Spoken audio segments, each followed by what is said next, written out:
បងហើយនឹងមុំធម្មជាតិផ្សំគុំឲ្យរូបអូនធ្វើជាគូក្រងអ្នកតាព្រឹកព្រៃជូនពរជូនជ័យដល់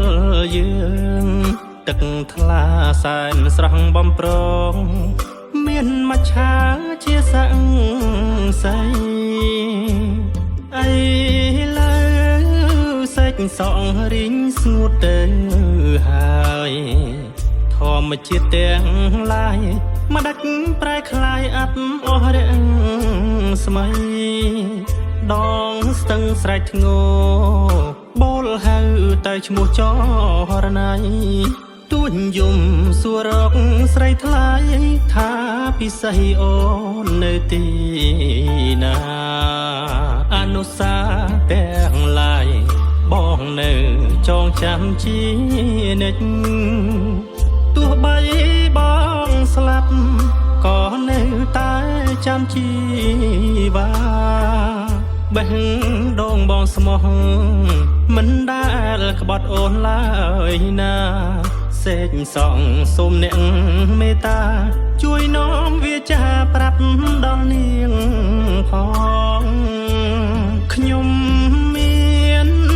វិបត្តិព្រោះបាត់រូបស្រីសេចសងមិនស្ដីឬប្រថ្លៃមានអ្វីឆ្គមឆ្គងទឹកថ្លាធ្លាប់ហូ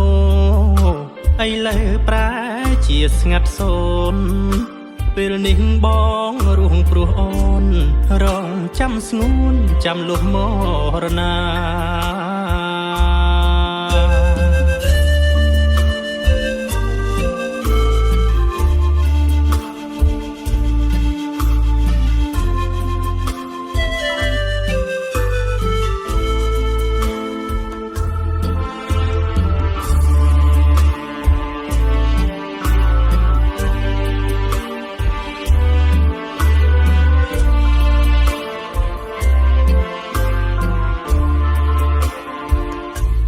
សា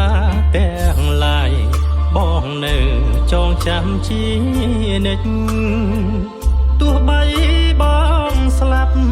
ក៏នៅតែចាំជីវ៉ាបេះដូងបងស្មោះមិនដែលក្បត់អូនឡើយណាសេចសងសូមអ្នកមេត្តាជួយនាំវាចាប្រាប់ដល់នាងផងខ្ញុំមានវិបត្តិព្រោះបាត់រូបស្រីសេចសងមិនស្ដីឬប្រថ្លៃមានអ្វីឆ្គមឆ្គងទឹកថ្លាធ្លាប់ហូរឥឡូវប្រែជាស្ងាត់សូនពេលនេះបងរួងព្រោះអូនរងចាំស្ងួនចាំលុះមរណា